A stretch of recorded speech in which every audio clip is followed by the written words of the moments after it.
तो भाई स्वागत है इस नई वीडियो में। और आज बात करेंगे कि बाजार में क्या कुछ हुआ। स्पेशली बात करेंगे कि जो सुप्रीम कोर्ट का आज ऑर्डर था अडानी और हिंडनबर्ग को लेके, उसमें क्या कुछ फैसले दिए गए, किस पॉइंट्स के ऊपर सुप्रीम कोर्ट ने अपनी बात को रखी, और बाजार में भी देखेंगे और अडानी ग्रुप्स के जो शेयर्स थे उनमें क्या कुछ हुआ वो उसके बारे में भी बात करेंगे। तो थोड़ी वीडियो है जो है लंबी होने वाली है, बट मैं आपको चाहूँगा कि आप लोग उसे ध्यान से सुने। एक अच्छे ट्रेडर की तरह या इन्वेस्टर की तरह मैं आपको समझाने की कोशिश करूँगा कि हालांकि हो क्या रहा है और या क्या दिखा है, या सुप्रीम कोर्ट की तरफ से क्या फैसले लिए गए, क्या वाकई वो एक इन्वेस्टर पॉइंट ऑफ व्यू से सही है या फिर ओवरऑल इंडिया के व्यू के लिए सही है। तो बेसिकली एडवांटेज डिसएडवांटेज दोनों के बारे में बात करेंगे और फिर उसके बारे में देखते हैं कि क्या होगा। ठीक है, तो सबसे पहले तो मैं मार्केट के थोड़े से व्यूज़ बता देता हूँ। आज मार्केट के अंदर थोड़ी गिरावट देखी निफ्टी के अंदर, मतलब सुबह से ही निफ्टी के अंदर अच्छी खासी गिरावट थी और फिर लास्ट में भी गिरावट देखने को मिली। तो हमारी जो क्लोजिंग थी वो करीबन 8 डे लो बनाया मार्केट ने, निफ्टी ने 21,500 पे। तो काफ़ी अच्छा फॉल देखा, करीबन 148 पॉइंट की जो है गिरावट देखने को मिली। लास्ट में जो क्लोजिंग हम मार्केट की 21,517 के करीब क्लोजिंग देखने को मिली। वहीं पर अगर फिन निफ्टी की बात करें तो फिन निफ्टी में भी करीबन 74 पॉइंट्स की जो है गिरावट थी, यानी कि 21,400 के करीब जो है बंद होते हुए नजर आए। बैंक निफ्टी की बात करेंगे 47,700 पे जो है कहीं ना कहीं मार्केट ने थोड़ा सपोर्ट बना के अपना आपको बंद होते हुए नजर आया। बट सेंसेस में एक बहुत ही अच्छी खासी गिरावट देखने को मिली है, करीबन 550 पॉइंट की जो है गिरावट थी। 71,356 के करीब जो है मार्केट बंद होते हुए नजर आई है। और अभी अगर मैं करंट जोन की बात कर दूँ, अगर गिफ्ट निफ्टी की बात करें तो गिफ्ट निफ्टी अगर हमारी मार्केट यहाँ पर क्लोज हुई थी, ऑलमोस्ट इस लेवल पे हमारी मार्केट क्लोज हुई थी, ये लेवल पे हमारी मार्केट क्लोज हुई थी जो जो टाइम था, तो वहाँ से थोड़ी बहुत ही फिसलती भी नज़र आई है। बट ऑल टू ऑल देखा जाए तो ज़्यादा ऊपर नहीं है ज़्यादा नीचे नहीं है हमारी मार्केट क्लोजिंग होने के बाद गिफ्ट निफ्टी। ठीक है, रिलायंस के अंदर हमने एक अच्छी खासी गिरावट देखी 1% की, और एचडीएफसी के अंदर भी करीबन 1.5% की गिरावट देखने को मिली। अभी डॉ फ्यूचर्स की बात कर देता हूँ। डॉ फ्यूचर में करीबन 130 पॉइंट की गिरावट देखने को मिल रही है। जब हमारी मार्केट ओपन थी कब तब करीबन 60 पॉइंट की जो है गिरावट थी। तो डॉ फ्यूचर्स में अच्छी खासी गिरावट देखने को मिल रही है। तो अब आ जाते हैं हम मार्केट हिंडनबर्ग और सुप्रीम कोर्ट के केस को लेकर। पहले तो मैं यहाँ पर ये बता दूँ कि अडानी के जितने भी स्टॉक्स थे सब में बहुत अच्छा खासा हमने रैली होते हुए देखा है। तो बात शुरू करेंगे कि आज सुप्रीम कोर्ट की हियरिंग थी, वर्डिक्ट देना था सुप्रीम कोर्ट को अडानी हिंडनबर्ग केस के मामले। पहले तो ये समझ लेते हैं कि अडानी हिंडनबर्ग का मामला जो है मार्च के महीने में, यानी कि मार्च 2023 के मामले में महीने में आया था। तो उस दौरान किस मामले के ऊपर था? तो हिंडनबर्ग है कौन? हिंडनबर्ग एक रिसर्च कंपनी है, रिसर्च बेस्ड कंपनी है, शॉर्ट सेलिंग करती है जो। वो United State based firm Hindenburg research has alleged brazen accounting fraud and stock manipulation by Adani group.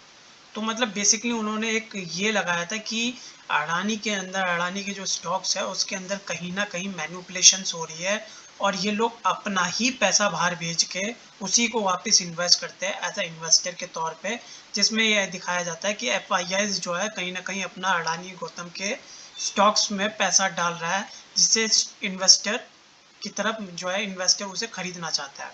तो बेसिकली ये था हिंडनबर्ग और अडानी का मामला जिस पे बात होनी थी।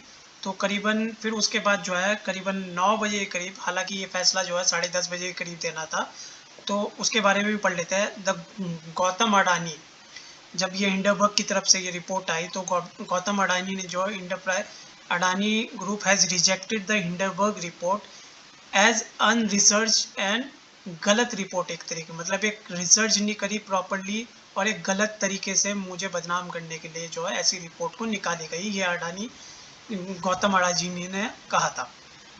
हालांकि जो रिपोर्ट, जब वो रिपोर्ट आई उस रिपोर्ट ने जो है एक अडानी ग्रुप के जो स्टॉक्स थे उनके अंदर भारी गिरावट देखने को मिली हमें, और करीबन 140 बिलियन डॉलर जो है एक दिन के अंदर अंदर लॉस हुआ है अडानी ग्रुप को। उसके बाद जो एक एक डील थी 20,000 करोड़ रुपए की, ठीक है, वो 20,000 जो करोड़ जो क्या नाम है, एक तरीके से राइट इशू करना चाह रहे थे अपने इन्वेस्टर्स के तहत, वो भी कहीं ना कहीं वो डील को भी रोक दिया गया, उसे भी कैंसिल हो गई। ठीक है, तो यहाँ तक का मामला था। अडानी हिंडनबर्ग जो है उसने दावा करा था कि मैनिपुलेशंस बहुत ज़्यादा होता है अडानी के स्टॉक्स में, और ये अपने ही पैसे डाल के शेयर प्राइस को बहुत सारा ऊपर नीचे मैनिपुलेट करते हैं। अडानी जी ने उसके ऊपर ये कहा कि ये अनरिसर्च रिपोर्ट है और एक गलत रिपोर्ट है मुझे बदनाम करने की। तो रिपोर्ट आने के बाद काफ़ी लॉस हुआ अडानी को, और एक 20,000 करोड़ की जो डील थी, जो राइट इशू की डील थी, वो भी कहीं ना कहीं रुकते हुए और कैंसिल होते हुए नजर आई। फिर अब क्या है, मार्च के महीने में Supreme Court, the Supreme Court set up a 6-member panel led by retired Supreme Court जज AM Sapre to look into the regulatory failure by SEBI and allied breach of laws by Adani Group। तो supreme court ने मार्च के महीने में एक 6 member की committee बनाई, और जिसमें से कि जो हेड करने वाला था वो सुप्रीम कोर्ट का रिटायर्ड जज था, और ये कहा कि उसे जो रेगुलेटरी फर्म यानी कि सेबी के थ्रू अगर कुछ यहाँ पर कोई रूल्स रेगुलेशंस को लेके ब्लीच हुआ है तो उसे उसके ऊपर ध्यान दिया जाए। However, in its report submitted 2 months later, the committee said that the allegation of stock price manipulation or violation of MPS norms by Adani Groups cannot be proved at this stage। मतलब उन लोगों ने यह बात कही कि अभी वो इस चीज़ के बारे में बोल नहीं सकते, और 2 महीने के बाद जो रिपोर्ट आई थी उसके ऊपर कोई फैसला नहीं लिया गया। उसके बाद क्या हुआ, जो अडानी के जो आज शेयर प्राइस थे वो काफ़ी सुबह से ही मार्केट के अंदर, मैंने आपको बताया कि एक अच्छी खासी डाउनफॉल देखने को मिली थी मार्केट के अंदर। सुबह से ही मार्केट में गिरावट थी, निफ्टी और बैंक निफ्टी दोनों के दोनों गिरे हुए थे। और इस दौरान अडानी हिंडनबर्ग के जितने भी शेयर प्राइस है उनके अंदर हमने एक अच्छी खासी बुलिशमेंट देखे है। अडानी विलमार को देखेंगे तो 5-5.5% के करीब ऊपर था। अडानी पावर की बात करूँ तो 5% का सर्किट लगा हुआ था। अडानी ग्रीन एनर्जी जो है वो भी करीबन 6% के करीब। अडानी इंटरप्राइज उसमें भी 5% के करीब ऊपर था। अडानी टोटल गैस वो भी 8%, और अडानी पोर्ट्स की बात करें वो भी 2 से 2.5% जो है ऊपर ट्रेड करते हुए नजर आया। आज सुबह ही जब मार्केट निफ्टी और बैंक निफ्टी और सेंसेस और मिड कैप और स्मॉल कैप, यहाँ तक कि फिन निफ्टी भी, पूरी की पूरी मार्केट जो है रेड थी, बट ये स्टॉक्स कहीं ना कहीं बुलिशमेंट देख रहे थे। फैसला आया भी नहीं था, बट कहीं ना कहीं ये जरूर था कि फैसला आते हुए भी उससे पहले ही हमने काफ़ी बुलिशमेंट देखा। तो यहाँ पर एक सोच बनाई जाती है कि अभी तक कोई फैसला नहीं आया। 9:20 की बात हो रही है, फैसला आना था 10:30 बजे के करीब, और फैसला आना था 10:30 बजे के करीब, और 10 बजे उससे पहले ही हमने एक अच्छी खासी बुलिशमेंट देखी मार्केट के अंदर। हालांकि मार्केट के अंदर Nifty, bank Nifty, fin Nifty सब के अंदर गिरावट थी, बट अडानी के जितने भी स्टॉक्स थे ऑलमोस्ट सब 5-5% से ऊपर ट्रेड करते हुए नजर आ रहे थे। अब जो है मामला 9 से 46 के करीब जो है, तो सुप्रीम कोर्ट ने पुरानी हियरिंग्स में क्या कहा था उसके बारे में बता देता हूँ। तो नवंबर के महीने में यानी कि 2023 के नवंबर में the court observe that it would not be proper for the court to appoint an SIT to look into the alleged violation of MPS norms by Adani Group's companies without there being evidence of lapses on the part of SEBI, which is already investigating the matter।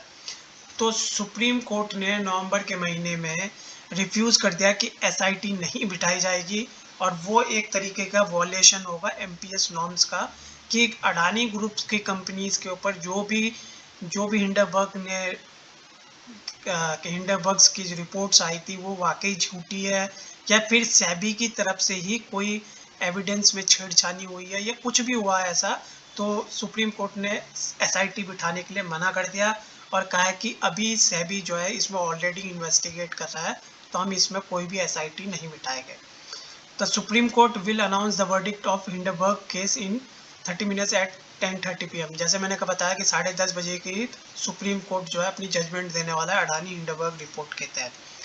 तो अब market capital जो अभी current की बात कर रहे हैं, करीबन 10:15 की बात हो रही है कि मार्केट कैपिटल जो अडानी ग्रुप का हो गया था इस वक्त वर्डिक्ट आने से पहले पहले, वो ऑलरेडी 15 करोड़ का हो चुका था। उसका जब हिंडनबर्ग की रिपोर्ट आई थी तब करीबन 5.8 लाख करोड़ था, मतलब उससे जो बढ़ के ऑलमोस्ट 2 गुना हो चुका है वो। 5 करोड़ था तो 15 करोड़ हो गया, यानी कि 2 मार्च के महीने से लेके अभी तक जो था वो 15 करोड़ लाख करोड़ जो है कहीं ना कहीं होते हुए नजर आया। अब Supreme Court refuses to SEBI FI regulation. The CGI-led bench refuses to nix SEBI FPI regulation, saying court cannot enter into the domain of regulatory regime. It also refuses to interfere with SEBI probe into the episode and declined to set up a SIT. जैसे कि मैंने बताया कि Supreme court ने ये कहा कि हम ऐसे मामलों में इंटरफेरेंस नहीं ले सकते, क्योंकि ऑलरेडी सेबी जो है इसे ऑलरेडी इन्वेस्टिगेट कर रहा है और इसमें हम कोई SIT नहीं बिठाएंगे। ठीक है, तो सुप्रीम कोर्ट को आज जो है उस चीज़ के लिए ऑर्डर देना था, फैसला देना था। अब उसके तहत जो है सुप्रीम कोर्ट ने अपना बता दिया कि हम इंटरफेरेंस नहीं लेंगे। The CGI said that the Hindenburg or any other such report cannot become the basis of ordering separate probe. मतलब अगर ऐसी कोई न्यूज़ आती है या ऐसी कोई रिसर्च फर्म जो है अडानी के ऊपर जो है, अडानी इंटरप्राइज मतलब अडानी ग्रुप के ऊपर अगर कोई मैनिपुलेशंस की बात करते हैं, उसके लिए हम कोई सेपरेट प्रॉब की जो है इजाज़त नहीं दे सकते और उसके लिए हम कोई अपनी तरफ से इजाज़त नहीं देते। The Supreme Court says that the Union Government and SEBI are to consider acting on recommendations made by the Top Court of Appeal Panel. तो मतलब बेसिकली जो यूनियन गवर्नमेंट है और सेबी है वो अपना पूरा का पूरा इन्वेस्टिगेशन करे प्रॉपरली और देखे कि कहाँ पर जो भी प्रॉब्लम्स आई है, क्या भी हुआ है, उसके रिगार्डिंग सुप्रीम कोर्ट ने बोला है। In the verdict, the Supreme Court has cautioned that the petition lacking adequate research and relying on unverified materials can be counterproductive to the public interest jurisprudence. तो मतलब यहाँ पर बेसिकली सुप्रीम कोर्ट ने कहा है कि अगर कोई चीज़ अनरिसर्च है और प्रॉपरली वेरीफाइड नहीं है और उसके बेसिस पे हम कोई SIT या कुछ भी ऐसा काम करें तो मे बी चांसेस है वो एक पब्लिक इंटरेस्ट के बेसिस पे नहीं रह सकता, क्योंकि यहाँ पर जो है रिटेल इन्वेस्टर्स भी घुसते हैं, छोटे मार्केट जो छोटे प्लेयर होते हैं मार्केट के अंदर वो भी कहीं ना कहीं एंट्री लेते हैं। और तो ऐसा नहीं है कि अगर हम कुछ भी अपनी तरफ से कोई भी बात बोल दें तो वहाँ पर कोई भारी गिरावट देखने की वजह से एक इन्वेस्टर पॉइंट ऑफ व्यू से भी कहीं ना कहीं बदलाव बन सकता है। The Supreme Court asked the Union Government and SEBI to look into whether there is any fraction of law by the Hindenburg report on short selling, and if so, अगर कोई भी सुप्रीम कोर्ट ने ये भी कहा है कि union government को और सेबी को कि उसमें ये देखे कि ऐसा कोई लॉ है जिसमें हिंडनबर्ग रिपोर्ट जो है शॉर्ट सेलिंग करे थे और उसके मुताबिक जो है ये सब मैनिपुलेशन की जो है कहानी बताई गई है। The Supreme Court has also ordered SEBI the country markets regulator to complete its investigation in the remaining 2 cases into the Adani Group within 3 months. मतलब ऑलरेडी जितने भी केसेस थे उनके बारे में तो मामला साफ और क्लियर हो चुका है, बट जो ऑलरेडी 2 केसेस और बचे हैं उसके बारे में भी सुप्रीम कोर्ट ने ऑर्डर कराया है सेबी को कि उसके बारे में भी इन्वेस्टिगेशन की जाए और वो इन्वेस्टिगेशन 3 मंथ्स के अंदर अंदर जो है पूरी हो जानी चाहिए। तो जो एडवोकेट थे विशाल तिवारी, उन्होंने कहा कि Supreme Court has clearly said that whatever the report given by the third party can not be taken as conclusive proof and there must be evidence that may support. मतलब एक थर्ड पार्टी अगर कोई कुछ बात बोल रही है तो उसे एक प्रूफ नहीं माना जाएगा, एक प्रॉपर एविडेंस चाहिए जो ये सपोर्ट कर सके कि हाँ मैनिपुलेशन हुई है। ये जो है अडानी की तरफ से जो लड़ रहे थे उन्होंने ये बात कही है। ठीक है, अब अडानी ग्रुप के जो हमारे गौतम अडानी जी है उनका भी कुछ सुप्रीम कोर्ट के वर्डिक्ट के बाद उनका रिएक्शन आया। उन्होंने ट्विटर पे हैंडल करते हुए कहा है, ट्रूथ हैज़ प्रिवेल्ड, सत्य में विजेते। I am grateful to those who stand by us, our humble contribution to India's growth story will continue. जय हिंद, अडानी रोड। मतलब तो अडानी जी ने ये कहा है कि जो भी सच्चाई थी वो सामने आ गई है और सत्य में विजेता हमारा एक मुकुंड की तरफ से लिया गया है, तो उसमें भी सत्य में विजय मतलब एक तरीके से जो सत्य के साथ रहता है उसी की जीत होती है।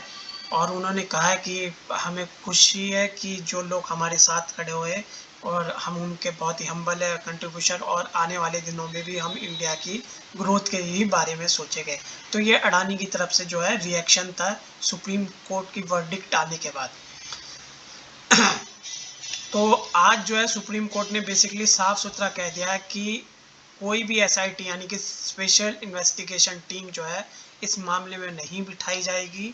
और सुप्रीम कोर्ट ने ये भी कहा है कि सेबी जो 2 पेंडिंग केसेस है उनको भी 3 महीने के अंदर अंदर कंप्लीट करे। तो बेसिकली जो था हमारा हिंडनबर्ग का जो मामला था ये सारा का सारा इस तरीके से हमने देखने को मिला। अब आ जाते हैं हम वापस जैसे कि हमारा अडानी इंटरप्राइज पे, ठीक है। अडानी इंटरप्राइज एक अडानी ग्रुप का जो है काफ़ी सबसे महंगा स्टॉक बोल लीजिए या सबसे बड़ा मार्केट कैपिटल, ऑलरेडी इसका करीबन 25, देखिए मैं बता देता हूँ आपको। अगर ये अडानी ग्रुप आप मान लेते हैं इसे, तो अडानी इंटरप्राइज के अंदर जो अडानी ग्रुप है, अडानी इंटरप्राइज की होल्डिंग्स जो है एक तरीके से ग्रुप के अंदर जो पोर्शन है अडानी ग्रुप के अंदर, अडानी इंटरप्राइज का करीबन 25% का सबसे बड़ा होल्डिंग है यहाँ पर एक तरीके से देखा जाए तो मार्केट उनके अडानी ग्रुप के अंदर। फिर अडानी टोटल गैस, तो अडानी टोटल गैस जो है 22% के करीब है। फिर अगर तीसरा देखा जाए तो अडानी ट्रांसमिशन लिमिटेड, ये भी काफ़ी बड़ा है। और अडानी ग्रीन एनर्जी वो भी काफ़ी 17% के करीब है। और फिर उसके बाद हमारा जो है अडानी पोर्ट्स हो गया, और उसके बाद हमारा हो गया फिर अडानी पावर, और लास्ट में हमारा है अडानी विलमार। हालांकि 2-3 कंपनीज इसमें दिखाई नहीं गई है, बट ये अडानी के जो है बहुत ही इम्पोर्टेंट 6-7 स्टॉक्स है जो अडानी में मैनिपुलेट इनके ऊपर मामला उठा था। अब बात करेंगे थोड़ा सा बड़े टाइम फ्रेम पे जाके बात करेंगे। अगर मैं इसे मंथ के रेंज में निकाल के देखूं स्टॉक को, तो हिंडनबर्ग का जो मामला आया था करीबन, अगर हम अडानी इंटरप्राइज को देखें तो अडानी हिंडनबर्ग का जो मामला था वो ये दौरान आया था, ठीक है। तो यहाँ पर एक लाइन लगा देते हैं, ठीक है। और यहाँ पर एक नीचे की तरफ जो है सपोर्ट बनाते हुए नज़र आया, वो सपोर्ट पे भी एक लाइन बना देते हैं, ठीक है। इस एरिया पे सपोर्ट बनाया मार्केट। तो अब बेसिकली हम बात करेंगे कि जब हिंडनबर्ग और अडानी के स्टॉक में मैनिपुलेशंस की बात उठी थी, तो अडानी इंटरप्राइज उस वक्त ऑलमोस्ट 4200 के करीब जो है ट्रेड करते हुए नज़र आया। हमने एक भारी गिरावट देखी अडानी के स्टॉक्स में, एक भारी गिरावट देखी। ऐसी गिरावट करीबन 4200 से लेके कंटिन्यूस गिरावट देखने को मिली ₹1032, मतलब 1032 के करीब तक अडानी ग्रुप गिरते हुए नजर आया। अगर इसे मैं परसेंटेज के मुताबिक बात करूँ तो ऑलमोस्ट 75% से भी ज़्यादा गिरा है। तो और फिर अब करंट जोन में, अगर अब करंट जोन की बात करें तो मार्केट अब करंट जोन में करीबन 3000 के करीब वापस आते हुए नजर आई है। तो मतलब बेसिकली 1 साल होने को आ रहा है इस मैटर को, और 9000 से लेके स्टॉक प्राइस फिर आगे दोबारा वापस बढ़ते हुए नज़र आया, और अभी और आगे भी बढ़ते हुए नज़र आ सकता है। इसके पीछे का रीज़न मैं बता देता हूँ, क्योंकि कहीं ना कहीं एक तरीके से क्लीन चिट मिल रही है, बट ये आपको सोचना है कि वाकई ये कोई मैनिपुलेशन हो सकती है कि नहीं हो सकती है, ठीक है। तो ये थी अडानी इंटरप्राइज की बात। अब अडानी पोर्ट्स की बात करेंगे। अडानी पोर्ट्स देख लेते हैं।